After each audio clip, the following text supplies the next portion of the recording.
Hello, everybody.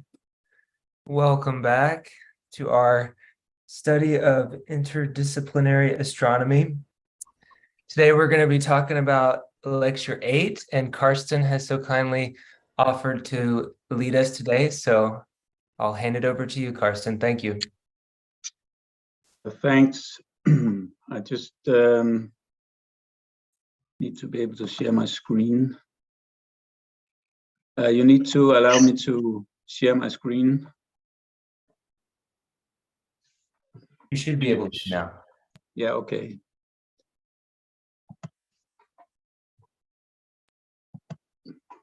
Okay, so I hope you see it now.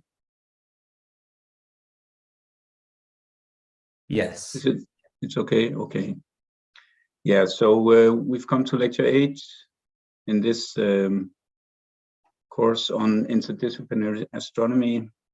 And Steiner starts, I just have to, yeah. So he starts by recapitulating the aim of the course. Just a second, I need to put that there. So he's stating that the aim of the course is a deeper understanding of the science of the heavens in connection with Earth phenomena. So this is what we are endeavoring into. And then he goes on to recapitulate some points from the previous lectures. So he's talking about current astronomy, only take into account what is observed through the senses and with the help of optical instruments. And then what we're seeing is apparent movements in combination with mathematical and geometrical laws, and they together constitute what he calls the Copernican system. And by that, I gather that he doesn't mean the Copernicus' view in particular, but more the whole paradigm of modern astronomy, as I understand it. And so he goes on to say that,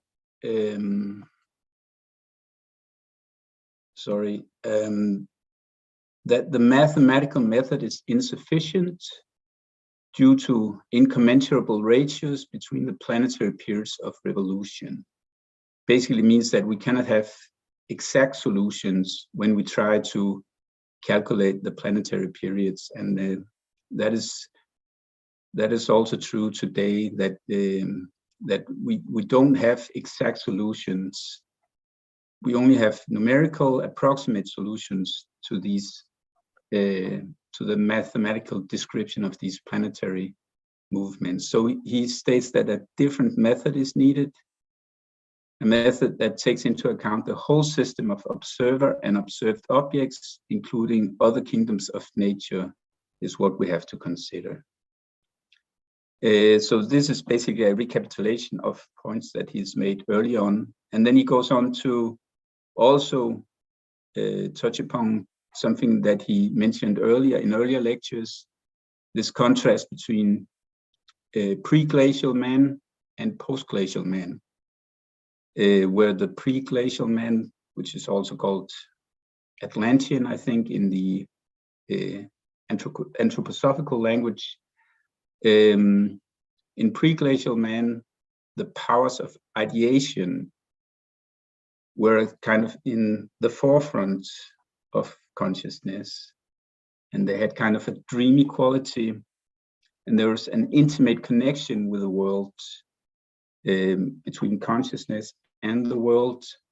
And also he talks about there being an inner periodicity analogous to, for example, earlier he mentioned the monthly female cycle, how that originally related to the lunar phases.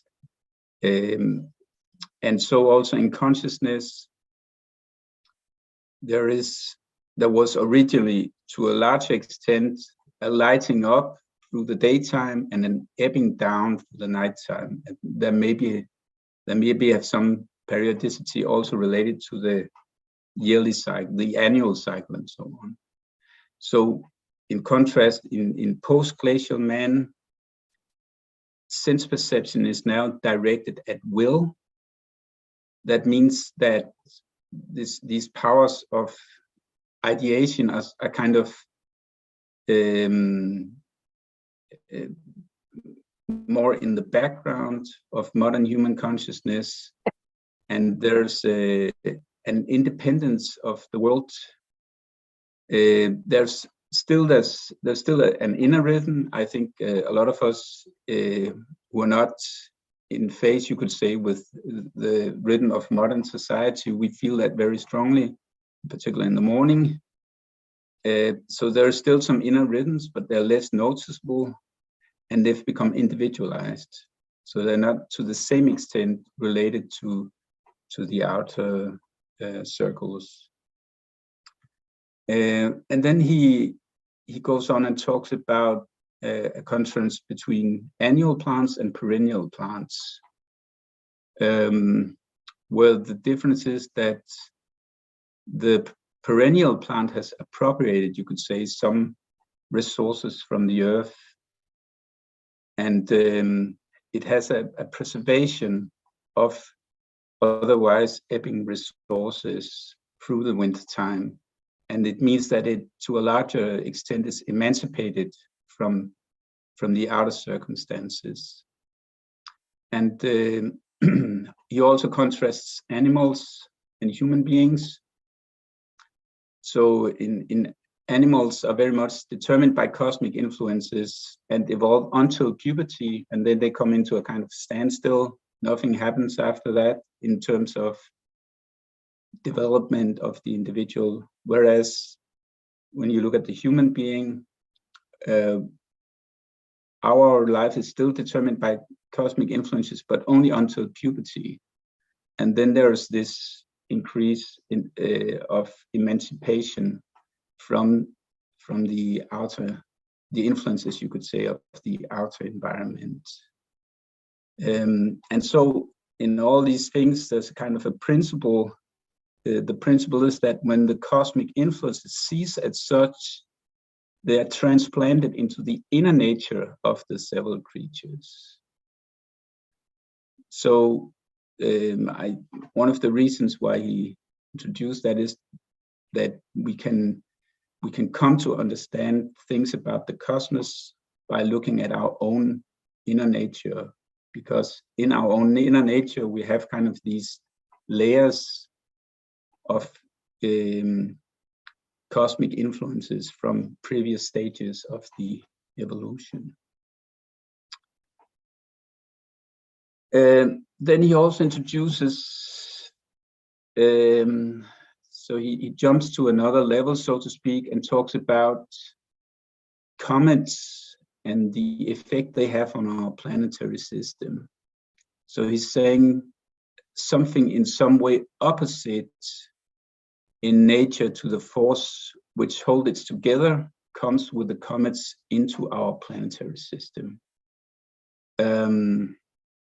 I'm not very well versed in anthroposophy, so I found it a little hard to understand what he's talking about here, but I've kind of dived a little more into the matter. So he goes on after he introduces this thing with the comets coming into our planetary system and being some kind of opposite force to that which holds together the system. I gather he means gravitation here. He then goes on to talk something about physics, where he talks about an earlier lecture. So this is the third scientific lecture, and he's pointing back to his second scientific lecture, which is about heat. As I understand it, I haven't read it, but in relation to that, he says that in the formula of physics, wherever the force of pressure occurs as regards ponderable matter, we have to replace it by a force of suction as regards the ether.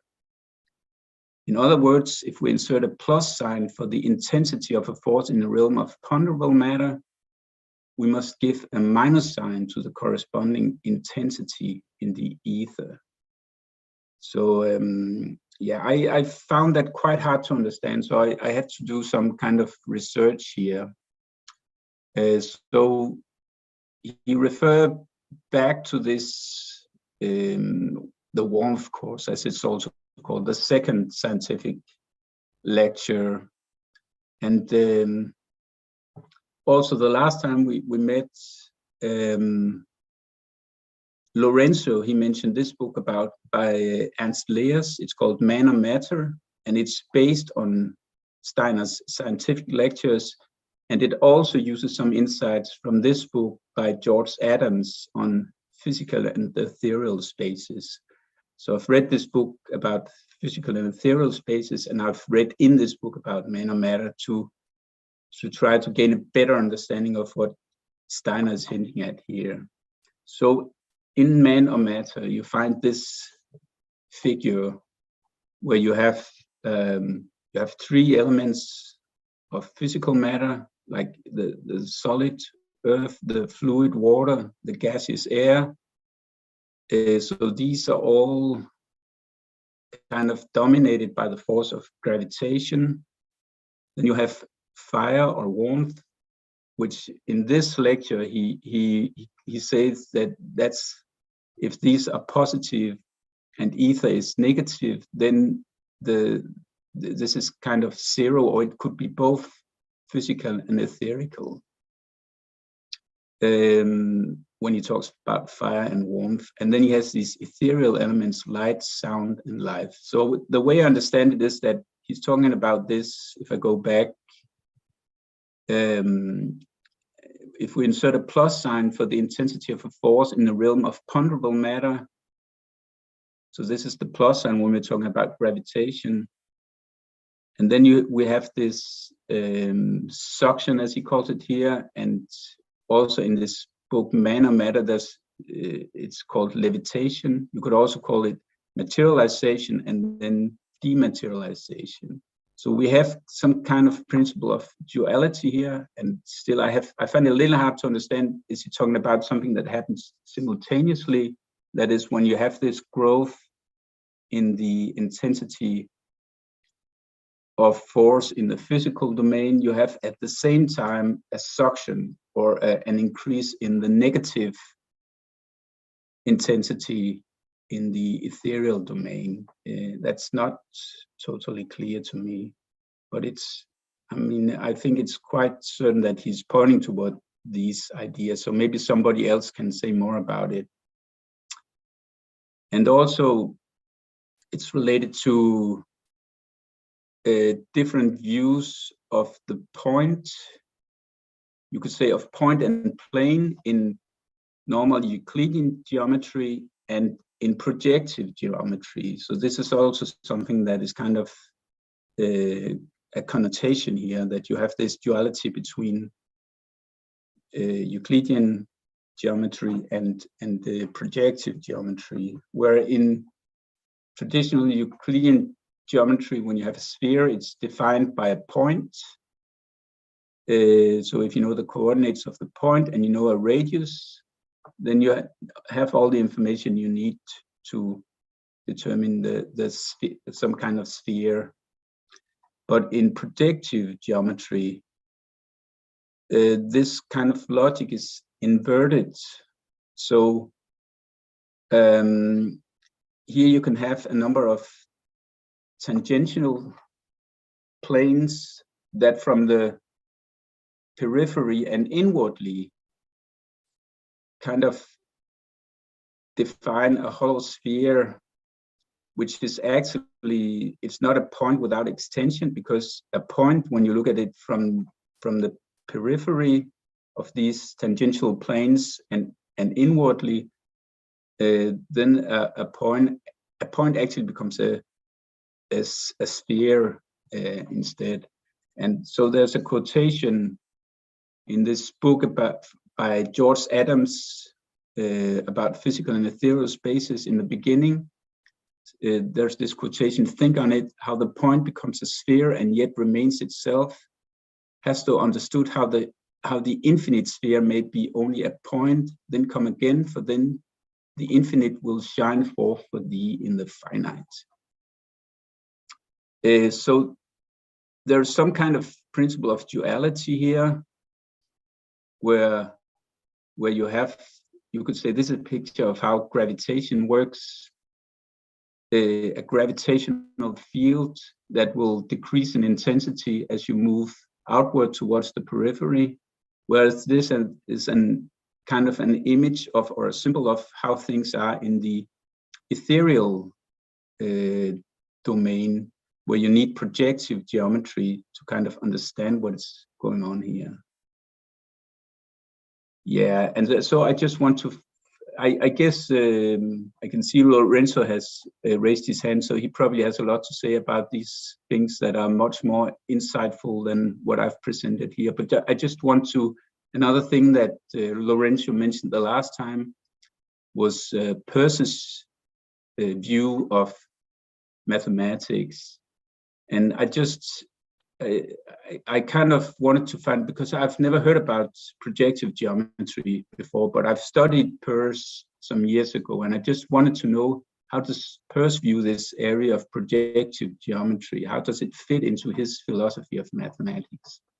And so Peirce, he has this, you know, he was in love with trinities. So of course, mathematics is divided into three domains: what you call the mathematics of finite collections, the mathematics of discrete collections, and the mathematics of continua. And it's the latter that is, say, geometry in his view. And geometry is again divided into three domains. So you have the metrical geometries, which include the non-Euclidean metrical geometries. And then you have what he calls optical geometry. That is actually his name for projective geometry. But you have an even more general domain, which is what he calls topology. And here we have to understand that Peirce's view of topology is, he's very critical towards the modern conception of topology, which is based on point sets. So I think there's some kind of congeniality here between Peirce and Steiner, in the sense that they want to release this focus on the point as being the smallest, say, part. It's some kind of atomism, you could say, in mathematics that Peirce is trying to overcome. And I think Steiner is doing the same thing with this, or at least he's hinting at the same thing. Okay, I think I've spent more than enough of my time, so thank you very much, and I'll try to stop sharing here. That was great. Thank you, Karsten.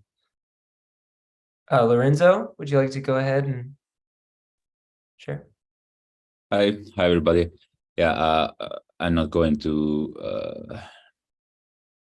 be able to answer all of these questions. I will just say something regarding what is my understanding. Well, first of all, to my understanding, gravity and levity, that is the suction of the ether, are not necessarily paired, meaning that even if the geometry is necessarily paired, because the same image can be interpreted in two ways because of that duality you were speaking about, still there are different bodies. I mean, the etheric levels are filled with matter that is co-present to the physical body. Let's say you get this physical body, then the etheric body, then the psychic body, and then the consciousness, or let's say ego body. But and this corresponds to the ethers. But not all bodies, all physical bodies have etheric bodies, and not all etheric bodies have psychic bodies. So not everything is developed on all levels of of matter. And this way you can differentiate between, let's say, a rock or a vegetable or an animal or a man, and you can study their behavior as a result of different forces. And in the human, there are forces that are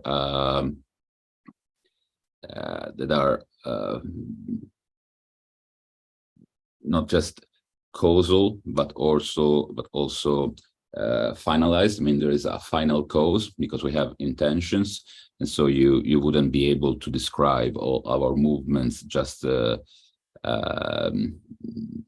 a structural point of view, but you have to look at function too, and this is something that generally speaking, Steiner anthroposophy deals with these different bodies that respond to the surroundings with a different connectivity. So let's say that what is on an ether, and by the way, yeah, this will complicate slightly matters, but I will try. Those 7 levels, you got earth, water, air, then fire/warmth, and then you go light, sound, life. Well, that you should think of that as a feedback, because actually light is at the same level as air, and sound is at the same level as water, and life is at the same level as earth. And so these are the feedback action that the different bodies have on the different levels, so that if one develops 7 bodies, then his action can influence the life ether, and so you actually have, let's say, psychokinesis or something like that. You actually transform matter.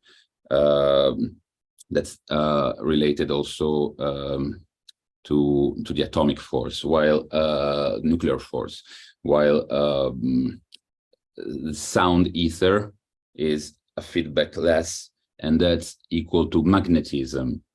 And while light is even 1 feedback less. I hope I'm not creating confusion here, but one has to think about that 7 as actually being a 4, with fire, warmth being the same, because there the feedback happens on the same level, and so you don't really have that kind of division you have between all the others. And that's the reason, because with 4 elements you actually have the potentiality for 7 bodies, even if normal humans don't have all of them realized.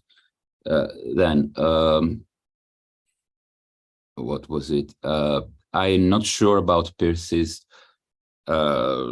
ideas regarding projective geometry, because Peirce's work is very dense and very sparse, and I actually have found myself coming back to his foundations, and I use his foundations to think, but I'm not sure. I'm not actually a really prepared Peirce scholar.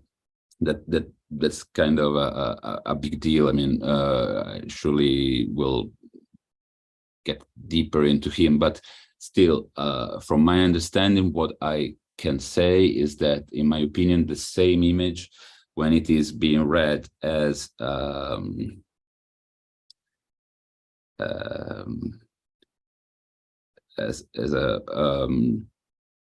Euclidean geometry, well, that has something to do with secondness, while when you are thinking about a picture, reading it as a projective geometry, well, then you're in the realm of thirdness, and this has something to do with the distinction between object and subject.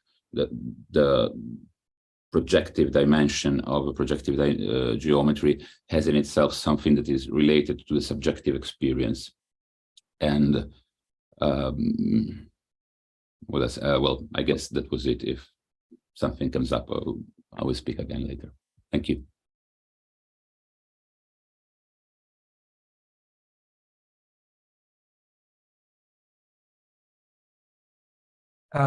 Unless Karsten has anything to say in response. Yeah, just one thing. I think what is interesting about Peirce's view on mathematics is his view on the continuum, where, in a sense, this is the very basis for, you could call, his conceptual realism. So for him, the question of conceptual realism is the continuum real or not?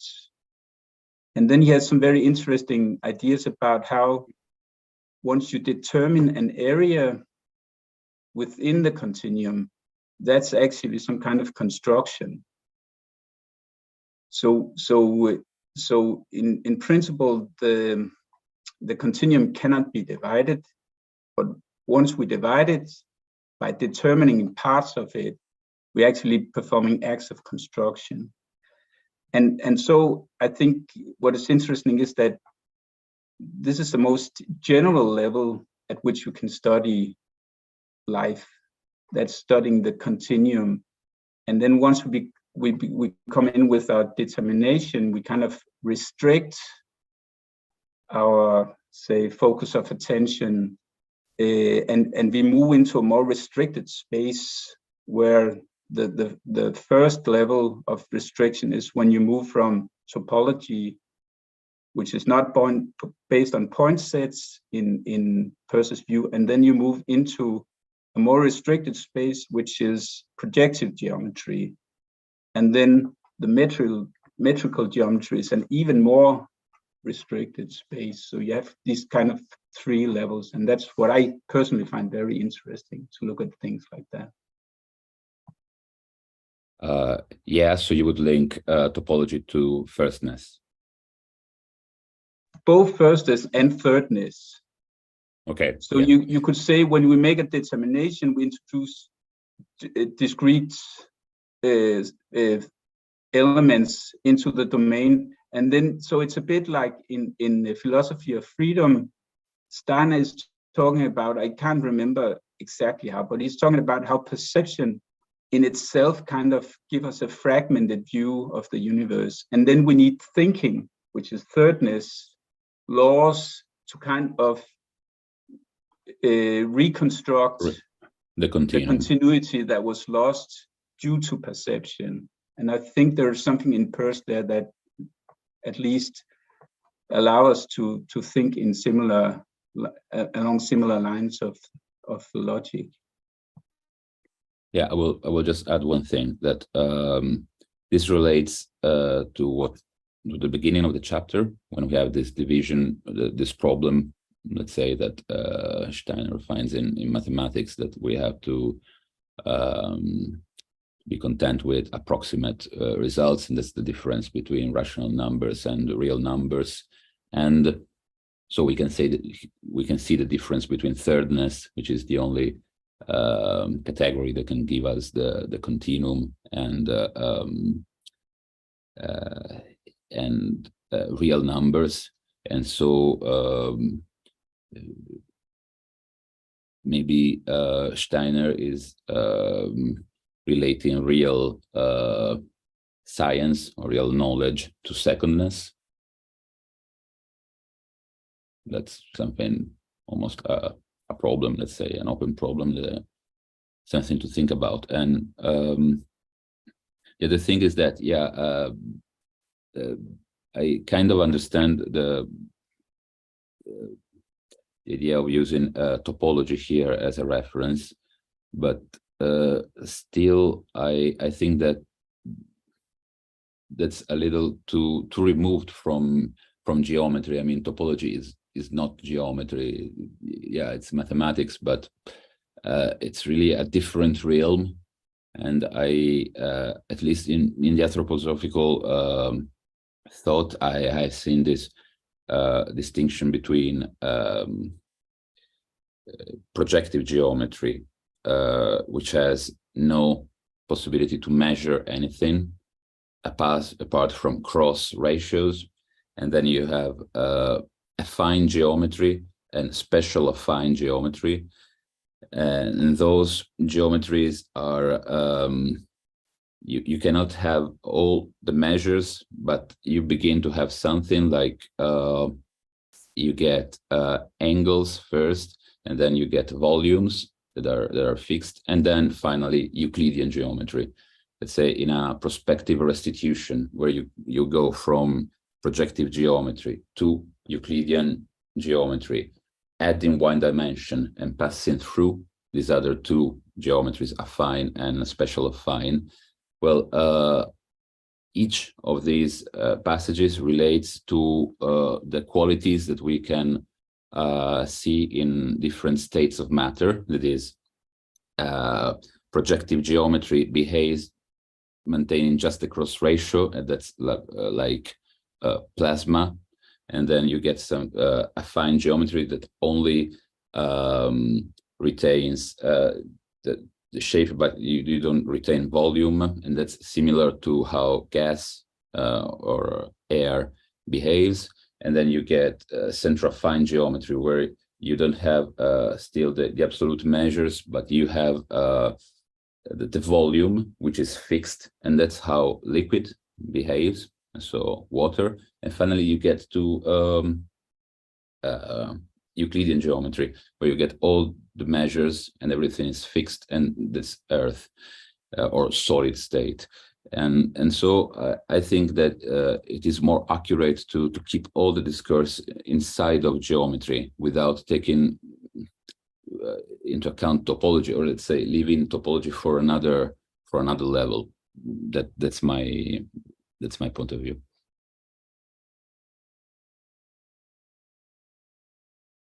Great, thank you guys. Jeff, want to go ahead?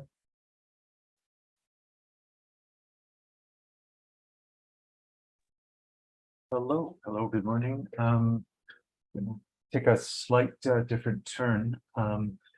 This lecture is especially rich. I mean, the whole series is profound, but this lecture really captures a lot. Carsten, you did quite an honorable job of putting it all into a summary. That it's not a task I would have taken up myself. What I want to talk about is one of the elements in this lecture.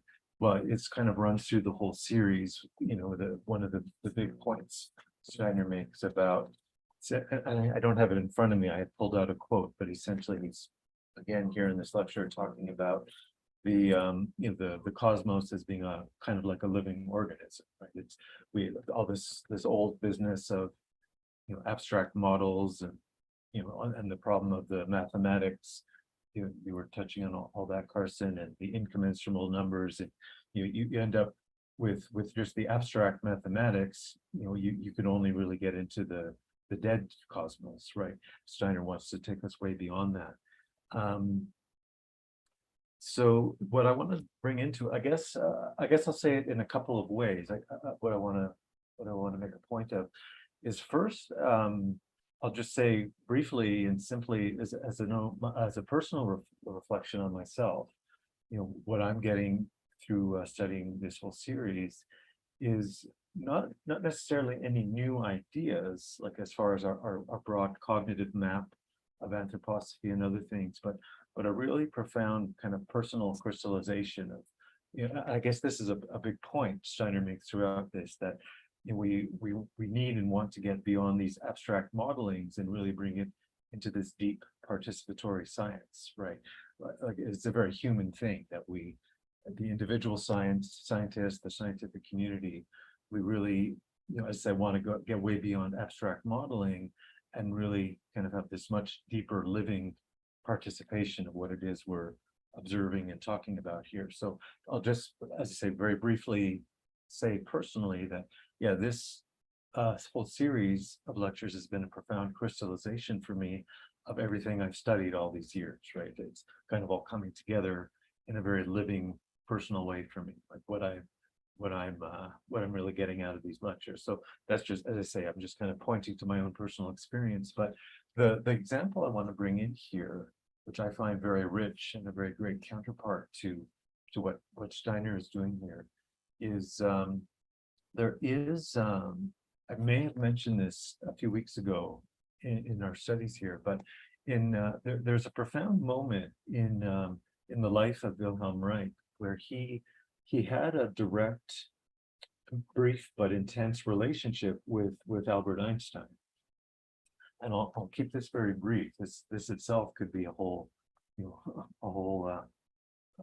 discussion point we can have over several weeks. We're not going to do that, but the two of them met to discuss certain things, and that was Einstein had become very interested in some of the laboratory experiments that Reich was doing. And I'll just preface this by saying that in this instance, Reich's scientific work is an incredible illustration and expansion of what Steiner's teaching us about interdisciplinary astronomy, breaking down the boundaries between the different fields and breaking down the boundaries between abstract models and actual living participation. And Reich's experiments, which Einstein became very interested in, were, I'll give you the bottom line here, so we don't have to go through how this all came about. But the bottom line really came to Reich's experiments really overturning the what's that called, the second law of thermodynamics. Am I getting that right? The idea of the universe being like the opposite of the Big Bang. Is going to be one entropic. It's all going to kind of shrivel up again, right? Like it's all going to turn into nothing again. Am I getting it right about the second law of thermodynamics? If I am right, that this is what Reich's experiments were demonstrating, was that that's not true. He basically was showing the cosmos as a whole, just like Steiner is saying, is this great living organism, right? What he called, what Reich demonstrated as orgone energy. He started in the biological realm. He was showing this life energy of the human being, the biological entity of the human being. But later in his life, he started to observe and understand that this life energy wasn't just this human biology, but really permeated the whole cosmos, right? And this is what Einstein became interested in, and he discussed this with Reich. He actually borrowed some of Reich's laboratory equipment so that he could reproduce the experiments himself. But this is really the fascinating part of all this. Einstein did not stick around very long in this discussion. He slammed the door shut, so to speak. He sent back the laboratory equipment, and essentially what Einstein was coming to was his own limitations, as Steiner is spelling out here in this paradigm, this abstract modeling, which Einstein was still stuck in. Anyways, I'm kind of give you just bottom lines here. I'm skipping a lot of the details and how all this came about in Reich's work and beyond, but I just wanted to put this in. And one more small point too. I was twigged a little bit, Carson, when you talked about as you called it, the materialization and the dematerialization in a health context. This twigged for me that in dental health, we have this very common problem of cavities, right? People go to the dentist and get their cavities filled. Well, what is a cavity? People normally just think in common ways about, oh yeah, you eat sugar, you don't brush your teeth or something like that. But there's a more basic physiology that we have of materialization and dematerialization of our teeth. And because of certain factors, the remineralization doesn't happen properly, and that's where we get cavities. I'll just quickly say the most toothpaste, both mainstream commercial toothpaste and even a lot of the natural toothpaste, have a problem of something called vegetable glycerin. It's natural enough of a substance, but it interferes with this remineralization process. So as I got to in this big topic we're in here, that's just kind of a tiny little example, but a profound example of what's happening in human physiology where that polarity gets broken. So I'll kind of leave it at all that, but just wanted to kind of give a couple of points as to what one other way of saying how profound Steiner it really is in this lecture series.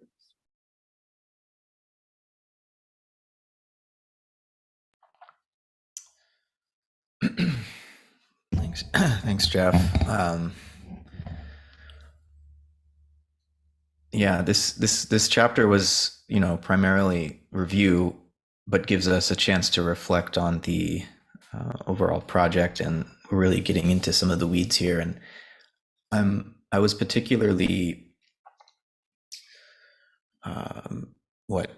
interested and struck by and a little bit troubled really by what Steiner was saying in regard to comets. Because on the one hand, I appreciate his point that if the laws of universal gravitation were all that were determining the orbits of the planets, that the ratios of the revolutions would be commensurate, and that this would cause them to sort of cease and become static and dead, and that there must be some other influence, and that comets reveal this inversion, this inverted sort of influence because of I assume because of the tails that they produce that move in the opposite direction from the sun, which we're told is the source of the major source of mass, creating the gravitational field that keeps the planets in their orbits. In other lectures, when Steiner mentions comets, he says that they're not actually physical, ponderable matter, let's say, but that they appear and disappear. They enter space when they become visible to us from Earth, and then they leave space. And so that we can't actually, he would say, track their orbits. And it's very difficult for me. I mean, I'm perfectly open to the possibility that contemporary astronomy and astrophysics is wrong about a lot of things. But I'm not sure what to do with, for example, let me share my screen.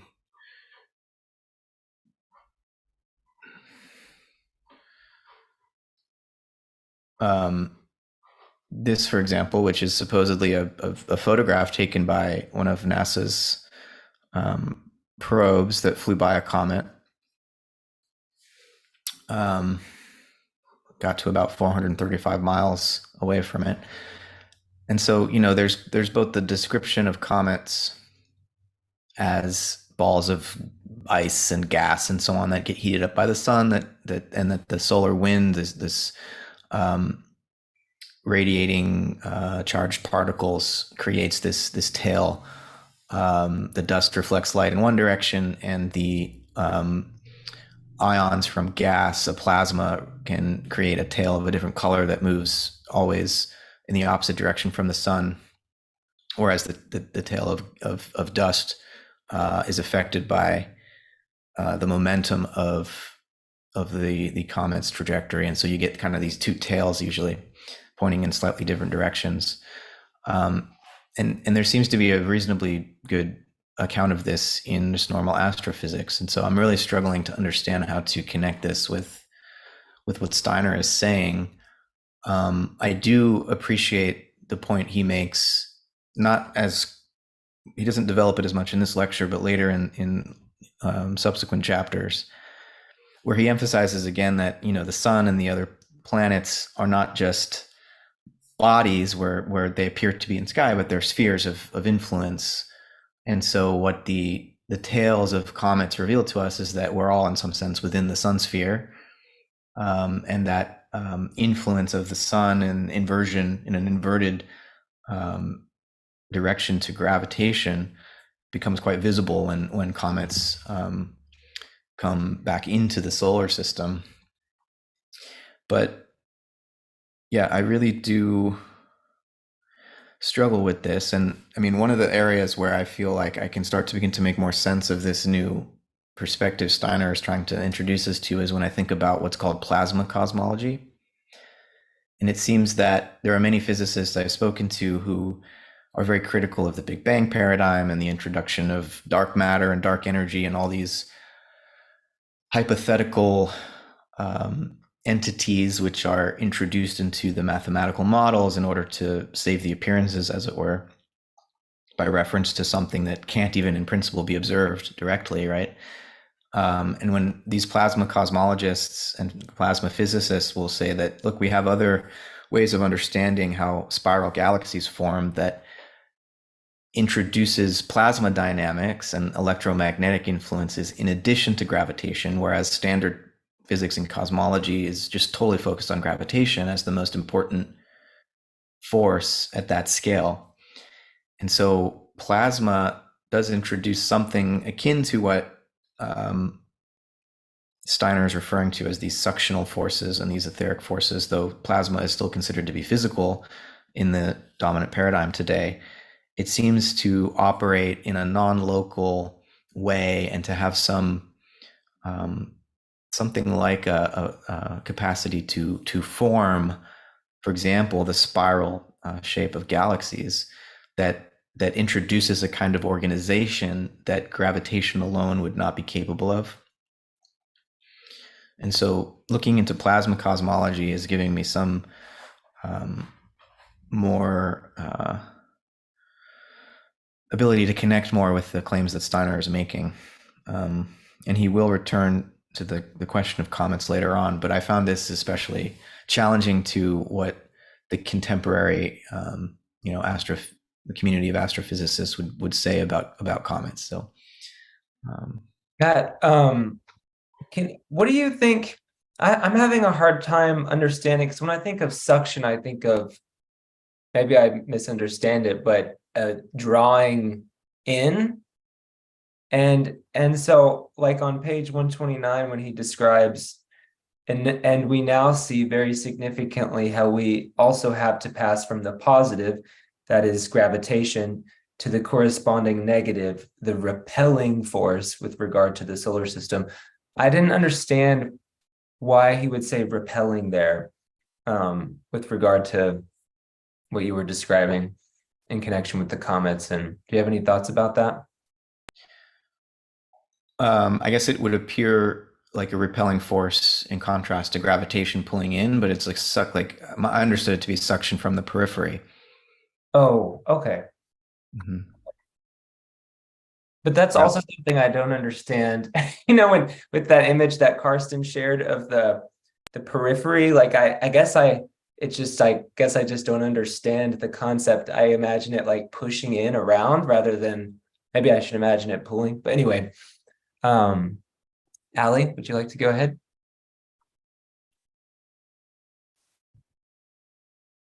Yeah, I found the attractive and repulsive forces part very interesting, and kind of tying into the discussion that y'all were having on the last lecture about Pythagorean sort of ideas.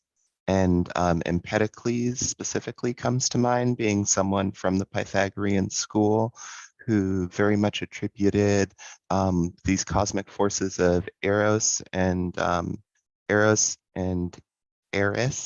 of like discord and attraction, as being like two very fundamental cosmic forces. And then tying that in with the physics, I was very much understanding what came to my mind when he was talking about the opposite force to gravitation is we've got like the cosmological constant, like dark energy, which is apparently the universe, a force that's continuously pushing the universe apart more and more. And then magnetism is another thing that came to mind with that, because he refers to magnetism a lot, especially in the later lectures. This is going to come back up, but really thinking about like both poles of the magnet. And we're very much focused on, if you think of gravity as being like the positive attractive pole, then there's an inverse force, and similar to the analogy he makes with a compass, and if we were trying to understand a compass by the needle alone, instead of looking at the overall system or field of forces that encompasses it, I think he's really pointing toward that overall field system, and that there's more than the gravitation that we need to pay attention to. I also found that interesting with is it I think the strong force pulls stuff together, but I think that there's some fundamental forces. I'm not a quantum physicist or anything, but it reminded me of some of the fundamental forces. I think it might be the weak force that kind of holds things apart.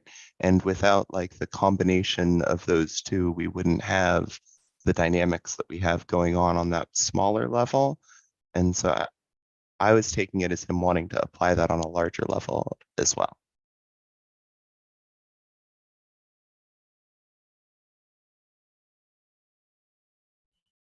Yeah, I think it's very tempting to reach for dark energy when we think about this force opposed to gravity. But if we take Steiner seriously in his attempt to develop a Goethean astronomy, a kind of participatory phenomenological astronomy, so much of contemporary physical cosmology becomes somewhat worthless to us, because it's, you know, these constructs of both dark matter and dark energy are kind of elaborations upon other models, like general relativity, which are, yeah, an attempt to save the appearances, you could say, but always by adding more and more hypothetical entities that nobody has ever observed or could even in principle observe. And so it's we're in a position where, you know, Steiner's really trying to call our attention back to the subtleties and textures of our own experience through the course of a day, through the course of a month, through the course of a year, and not only our human experience, but also the plant and animal worlds, to develop a more qualitative sense for the patterns that we are embedded within before we rush to these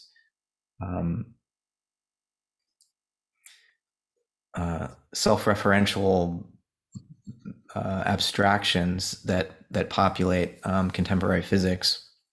But it's hard to tell which of the constructs of contemporary physics are helpful and which are leading us astray, which is kind of the dilemma I'm trying to articulate with regard to comets. Because if we can send satellites out to take photographs and see that, okay, yes, there's something, the heat of the sun, the warmth of the sun is melting ice and releasing dust, and that's, or can we count what these satellites are imaging as direct observations, or are the satellites throwing our normal human perception out of proportion and leading us astray? You know, these are the sorts of questions I'm left with. What do you think, Angus? Evening all. Hi, good to see you all. 2 points, very brief ones. Just to strengthen what you were saying about plasma and comets, Matt, is that they have actually shot probes into these comets. But what has surprised these astrophysicists is the completely unexpected reaction. It's not behaving as the way it should, but the electric universe is they look at that data and say how it is reconcilable with the type of models that they are looking at.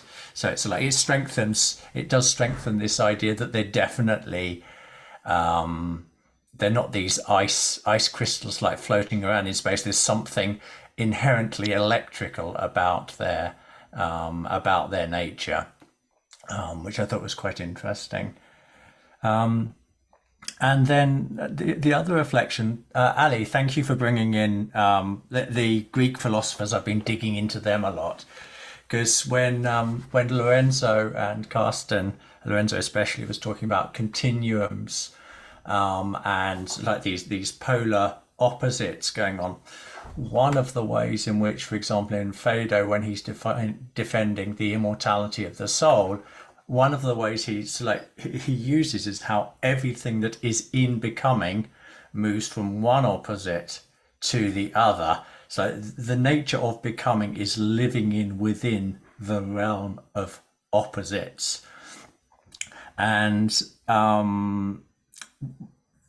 this is so when you were talking about Peirce and these continuums between first and thirdness, it's, for me, it's exactly the same idea described in a different language, but retaining that inherent wisdom that's like everything that is in becoming is sort of like located between two opposites.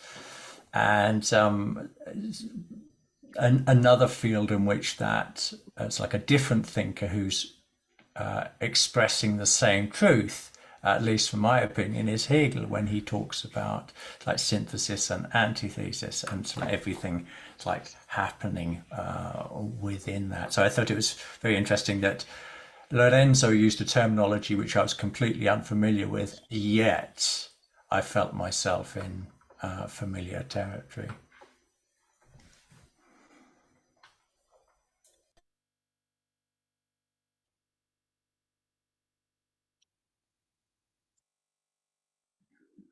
Did you want to chime in again, Ali?